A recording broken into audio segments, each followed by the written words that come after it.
Yuri, a gente segue falando sobre a tragédia na Venezuela e agora com uma entrevista exclusiva e uma entrevista muito importante.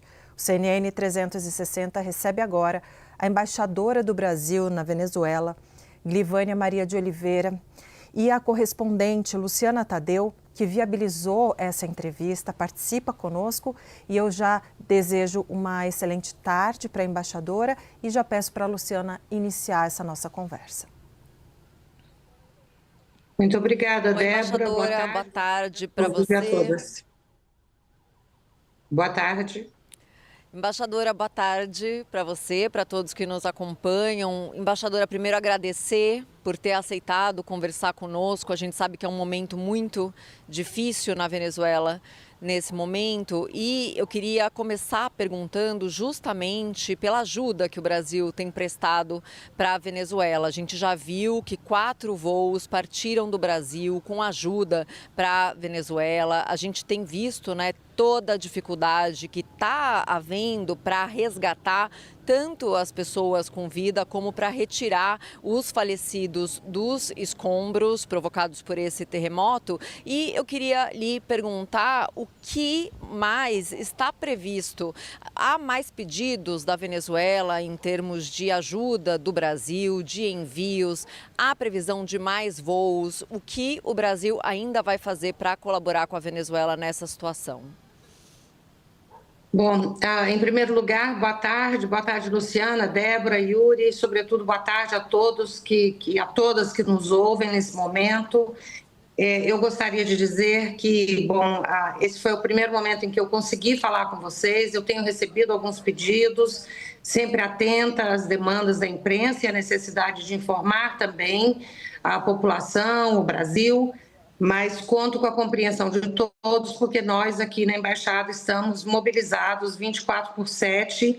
Nós estamos desde a quarta-feira à noite, quando ocorreu esse terrível e inesperado acontecimento, todos trabalhando sem parar para que a gente possa, né, nas condições possíveis, dar atenção, passar informação e viabilizar a chegada da ajuda brasileira.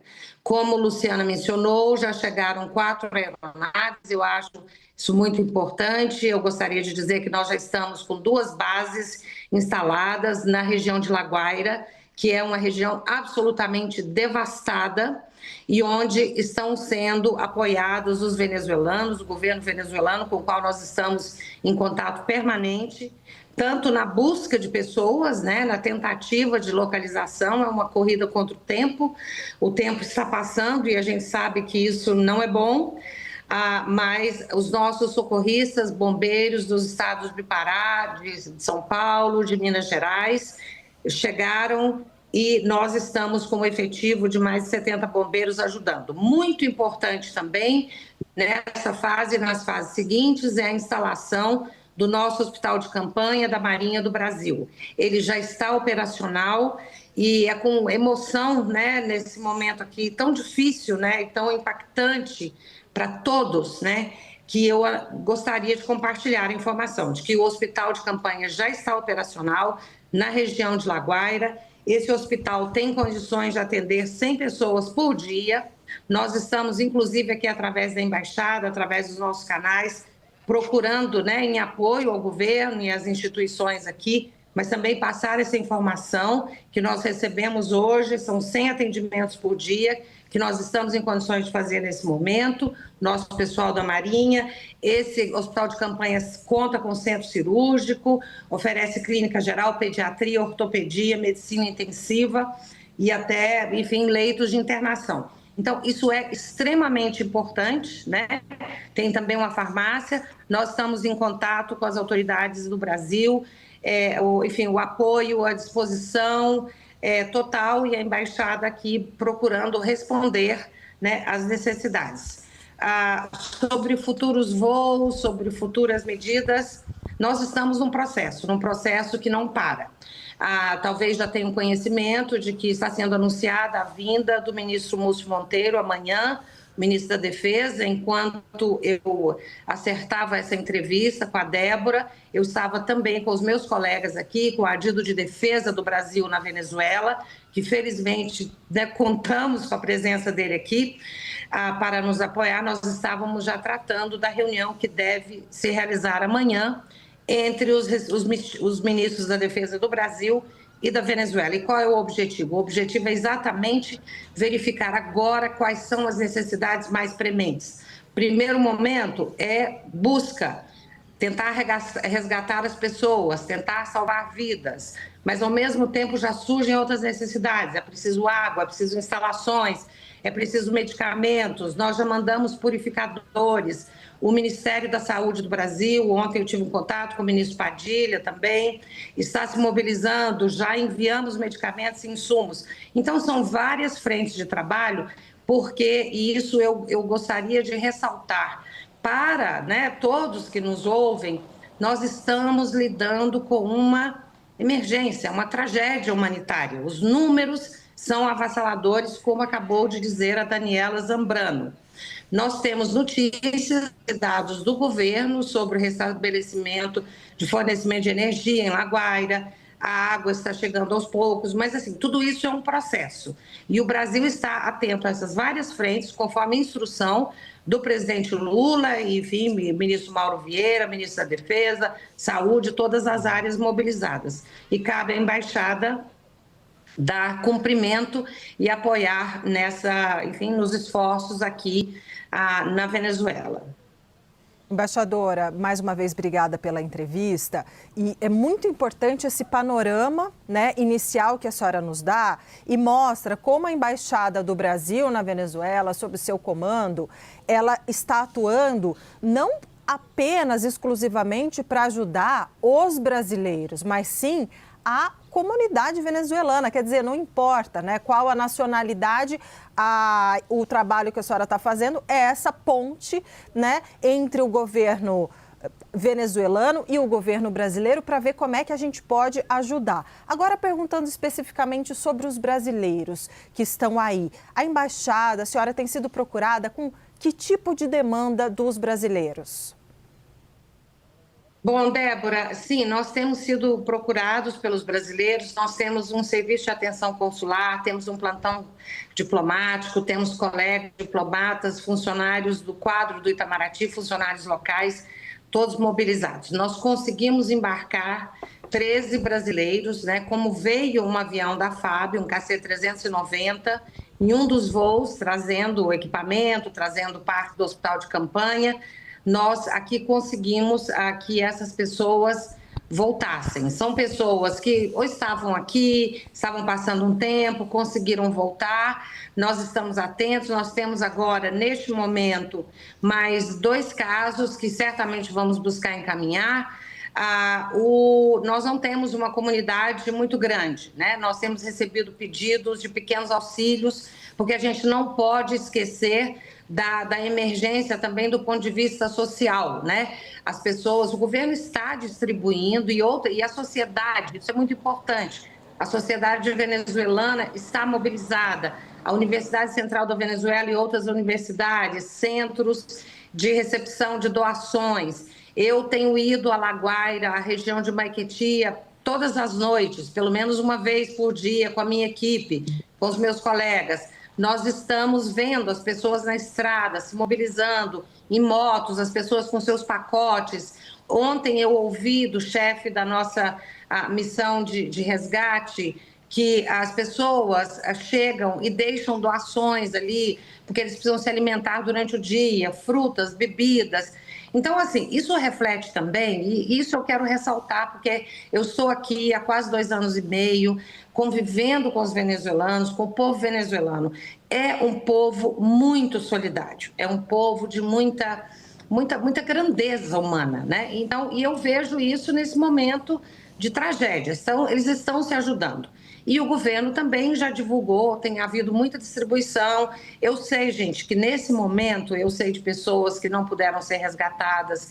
Nós conhecemos, inclusive, casos próximos de pessoas que ou trabalham conosco ou que são conhecidas. Então, assim, é uma tragédia humanitária, uma emergência de proporções gigantescas e totalmente inesperadas. Então, mas eu acho que a gente tem de, enfim, transmitir essa mensagem, porque também é importante transmitir esperança nesse momento, né? A gente tem de lutar e todos para que os que aqui estão e para os que não estão mais, que eles possam descansar, que possam, né, ter, né, as famílias possam ter o conforto. Eu queria dizer que nós tivemos 2 casos, né, 2 brasileiros falecidos aqui. Eu entendo perfeitamente, sabe, perder, né, qualquer pessoa, um familiar, um amigo, é absolutamente avassalador.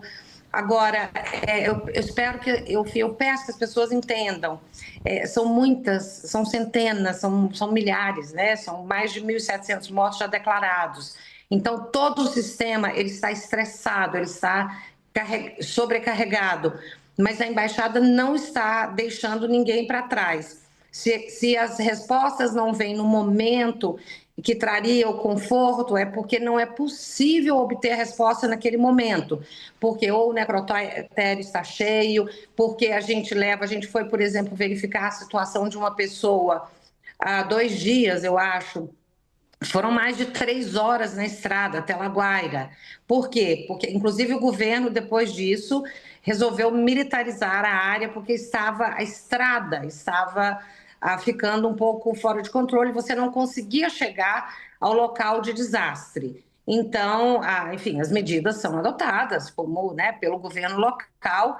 E eu devo dizer que ontem eu já estive no aeroporto, nós saímos de lá de madrugada, depois de receber, né, os bombeiros, mais um voo da FAB, e nós verificamos que o fluxo estava um pouco melhor. Então, é isso, é uma situação totalmente extraordinária e eu acho que todo mundo agora precisa se ajudar, ter compreensão e que saibam que a embaixada aqui é absolutamente sensível. Nós todos estamos muito, muito tristes, mas nós também estamos assim muito imbuídos, né, do nosso dever público, do nosso dever como seres humanos, né, da perspectiva de que nessas horas é que a gente, né, se apoia e a gente vai continuar fazendo o nosso trabalho e tentando ir adiante e outras medidas. Eu sei que haverá outras necessidades e o diálogo entre Brasília e Caracas se mantém, né, no nível institucional e nós estamos aqui para dar seguimento ao que nos for determinado e solicitado. Embaixadora, esse panorama, como a Débora disse, bem importante e também esse senso de solidariedade dentro da sociedade venezuelana diante dessa tragédia. Queria que a senhora descrevesse um pouco mais a expectativa não só para esta, como a senhora disse, né? A gente já tinha informação, a ida do ministro da Defesa, José Múcio Monteiro, aí para Caracas, para também participar diretamente, mais diretamente ainda, além do que a FAB já está participando nesses esforços. Que a senhora descrevesse também, a gente tem uma série de socorristas, de pessoas, de equipes, de corpos do bombeiro Brasil afora que foram mobilizados para este apoio. Eu queria que a senhora descrevesse um pouco mais também desses brasileiros que estão na linha de frente das operações de resgate, dando o suporte para os socorristas venezuelanos. Pois não, Yuri. Bom, eu não estou no mesmo local que eles, né? Então, assim, eu não estou acompanhando ali. Eu conheço, eu tenho, assim, né, o privilégio mesmo, né, de conhecer pessoas, né, tão nobres, né, dedicadas a uma causa tão fundamental quando eles chegam ao aeroporto, à base de Maiquetia. Como eu disse, eu já recebi com os meus colegas 4 voos, né, e já foram mais de quase 130, né, brasileiros que chegaram. Eu conheci os comandantes, né, da Corporação do Paraná, aqui que vieram aqui, os que estão na frente, né, das operações, Paraná, Minas Gerais e também São Paulo. Conversamos com eles, enfim, são pessoas que chegam e já têm, vocês imaginam, eles fazem essa viagem longa, eles chegam, aí a gente tem de cuidar de documentação, já temos a equipe lá, a gente já procede, né, com todas as questões migratórias, credenciamento, porque isso precisa ser feito de uma maneira organizada. Normalmente esses aviões estão chegando, né, carregados, como eu disse, né, os kits de purificadores, todo o equipamento de hospital de campanha, insumos médicos emergenciais, todo o equipamento deles, a comida que eles trazem, porque eles, enfim, é tudo muito impressionante. A gente aprende, a gente vê, né, como eles são organizados, né, tanto o pessoal da Marinha, né, como já chega, já está tudo em ordem. Agora, tem de descarregar tudo dessa aeronave, temos de ver toda a questão dos ônibus que vão levar para a base, e eles já chegam trabalhando. Eu relato um episódio que aconteceu na primeira noite, primeiro avião, e eu estava lá com autoridades venezuelanas aguardando.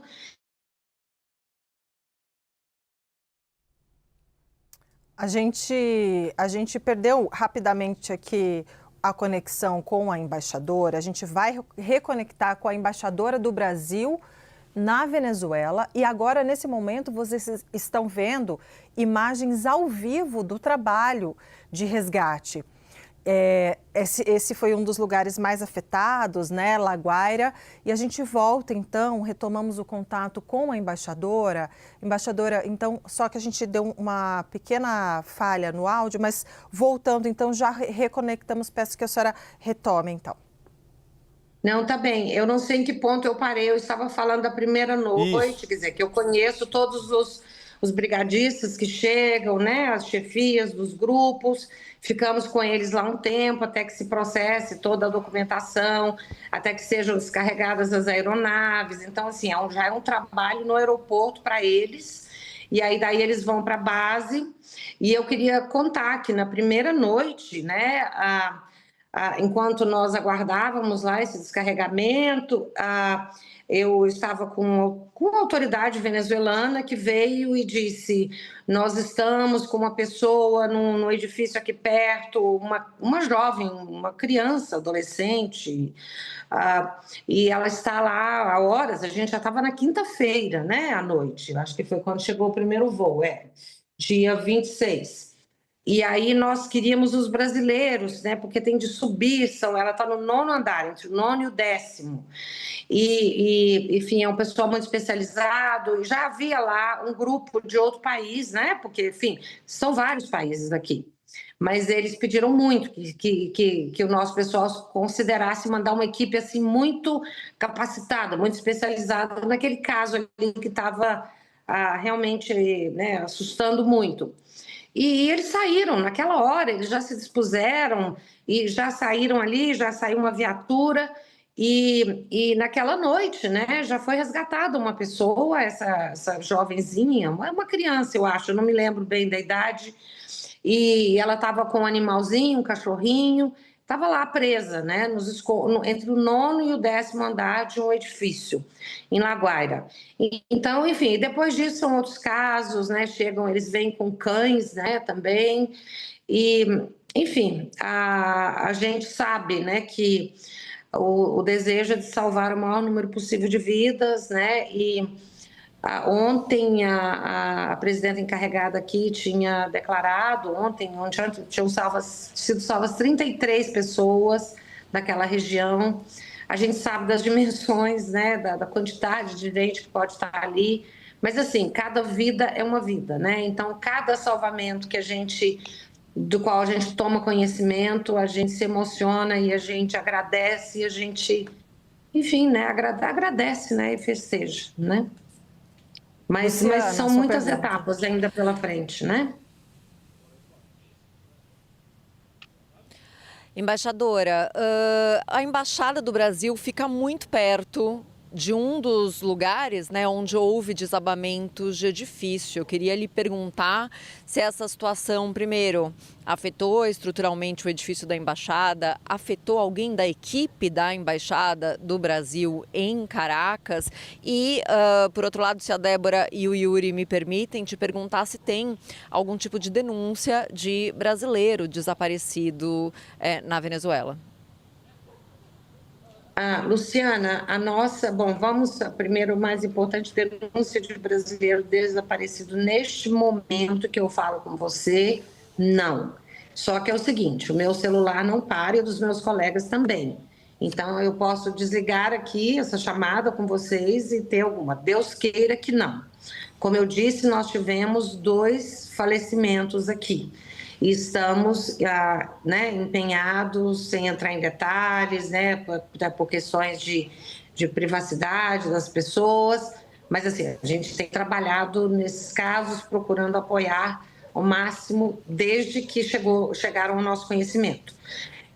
Nós temos, então, essa situação, o monitoramento é permanente, as respostas, quando não são dadas de imediato, como eu disse, é porque a palavra que a gente mais ouve, de todos aqui, inclusive do governo, das associações, da sociedade, é que há um colapso, porque ninguém se prepara para 2 terremotos, como eles chamam, doblete, daquela maneira que aconteceu e com a dimensão do estrago que ocorreu.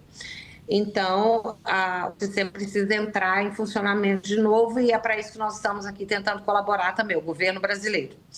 Agora, com relação à embaixada, na mesma noite do acontecimento, eu passei lá, eu esperei que, e os meus colegas que moram na região me mandavam notícias e eu saí de carro um pouco mais tarde com meu marido para a gente ver.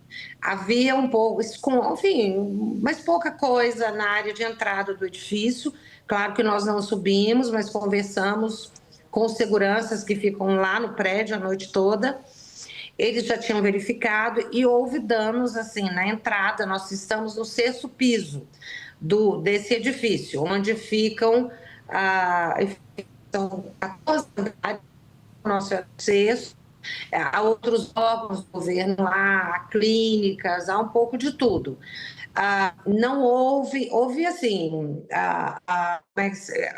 vazamento de água, porque ele ativou o sistema de incêndio, caiu o teto de gesso, luminárias caíram, mas assim, nós não temos, não foi uma situação de devastação da nossa embaixada de jeito nenhum. A gente vai trabalhar, a gente vai certamente contar com apoio para restabelecer um ambiente adequado, consertar o que estragou. Isso com relação à embaixada. Nós ainda não estamos lá com uma equipe toda trabalhando, até porque a movimentação, por segurança, a gente está esperando o relatório da avaliação estrutural e... Embora o condomínio do prédio diga, que já está bem, mas a gente está tomando cautelas e a gente pode trabalhar de casa como tem sido feito, sem comprometimento das nossas atividades. E voltaremos assim que estivermos em condições que consideremos seguras. Com relação aos colegas, graças a Deus, e muitas graças, nós não tivemos colegas com, enfim, ninguém machucado, estão bem. Claro que estamos todos muito angustiados, temerosos. É claro, até porque você tem essas réplicas, então isso gera essa expectativa. Mas as pessoas, em geral, estão em condições, estão administrando bem, com maturidade, como eu disse, com muito espírito, com muita entrega, com muito sentido público, também. E os funcionários locais, todos estão bem. A gente ouve uma ocorrência, olha, o pai de alguém teve que sair, o pai do funcionário que é segurança de tal, da chancelaria, perdeu a casa. Então, assim, mas não há perda de colega nosso, não há algo que seja uma notícia trágica, tá? A gente tem, no caso de uma pessoa, parentes distantes, é tudo muito triste, mas nós estamos todos sãos e salvos, felizmente. Com relação às moradias, nós estamos, assim, todos... Eu moro numa casa, felizmente, assim, eu realmente agradeço, aos meus antecessores, a quem tomou as decisões com relação a essa residência, quando ela foi reestruturada aqui há um bom tempo, ela resistiu muito bem, eu não tenho danos mais graves, e é um local que serve inclusive de refúgio, né? Eu já informei aos funcionários que, quer dizer, quem está mais temeroso, que pode vir para a residência. Eu abriguei 2 colegas aqui, até que fosse feita a avaliação estrutural nos apartamentos deles. Por quê? Porque houve rachaduras, houve situações terríveis, gente sozinha em casa e sem saber o que ia acontecer, e claro que saiu, e depois tiveram de ir os engenheiros e tudo, mas todos que receberam já a orientação de que podem voltar, que as casas agora vão ter de, né, cuidar das paredes, cuidar das luminárias, enfim, coisas que foram quebradas, porque o estrago foi dessa dimensão. E tudo que a gente pede é que seja isso, né, que essas réplicas, enfim, que hoje, por exemplo, teve uma, mas ela foi rápida porque o problema no dia foi que, enfim, foram 2, né? E parece que 2 em direções assim que causavam um estrago ainda maior, e eles duraram muito, né? Então, isso do ponto de vista estrutural é avassalador. Então, assim, é essa situação que nós temos. E nós aqui, por exemplo, nós tivemos um caso de um pai e um filho brasileiros que ficaram desabrigados, estavam em hotel, e aí a gente, quando ficou sabendo, aí que a gente conseguiu localizar, eu abriguei essas pessoas aqui até que elas pudessem ser embarcadas. Assim, a gente vai fazendo. Claro que eu não posso, né, o Brasil, a instituição pública aqui, mas os casos mais graves e as pequenas ajudas, a gente mobiliza, porque, sobretudo, né, em situações assim extremos, né, de vulnerabilidade.